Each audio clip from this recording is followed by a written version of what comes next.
remember the first time you learned to ride a bicycle? You do? Okay. Where was it? For some of you, it was like last week. Vivian?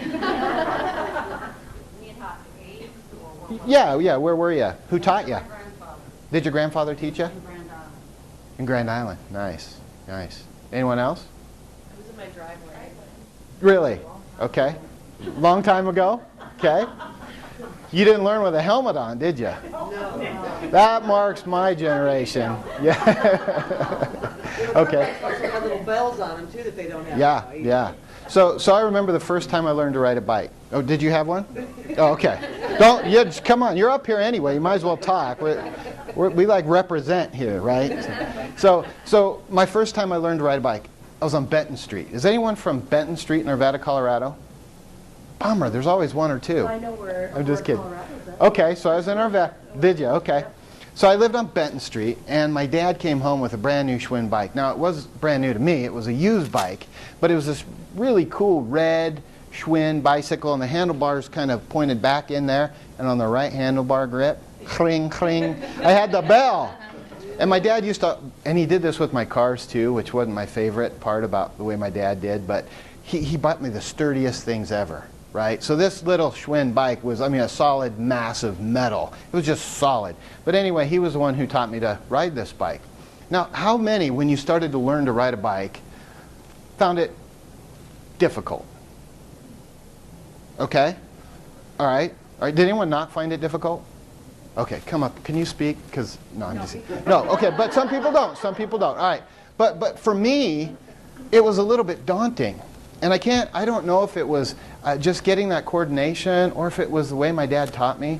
He taught me to ride a bike like he taught me to drive. And so my dad would be like Vivian on the patient schedule, right? There's just not a lot of it.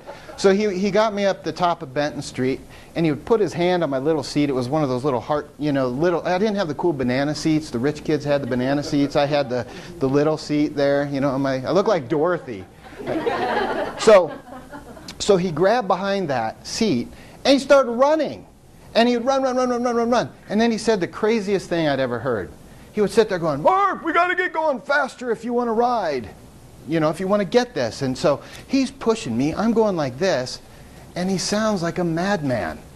And the only thing I can think about is, this is stupid, because what's going to happen is I'm going to fall. The faster I go, the quicker I fall. The quicker I fall, the more blood that's going to happen.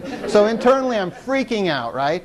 So as my dad's running, run, I'm on this little Schwinn. Guess what I'm doing? Hitting the brakes. Now, you saw me go like this, right? Some of you don't know that there's actually brakes on the back like that, okay? We didn't have these. It's not like this. It was like this. And no helmet either. So my dad's trying to run and push me, and I'm trying to hit the brakes, and he's trying to convince me that if we go faster, I'll be able to ride quicker. And so we went 2 days of that living nightmare trying to learn how to ride a bike. And I love my dad. I do. But man, he is just so impatient. And I had this anxiety build up into me. And I was tempted to believe that I would never learn to ride that bike. Now, how many of us today could actually jump on a bike and ride? Okay? Would have the balance and the coordination. You've learned it once, right? And if it wasn't a bike, it might be something else in life that was hard that you had to overcome. Walking, exactly. But we overcame it, all right?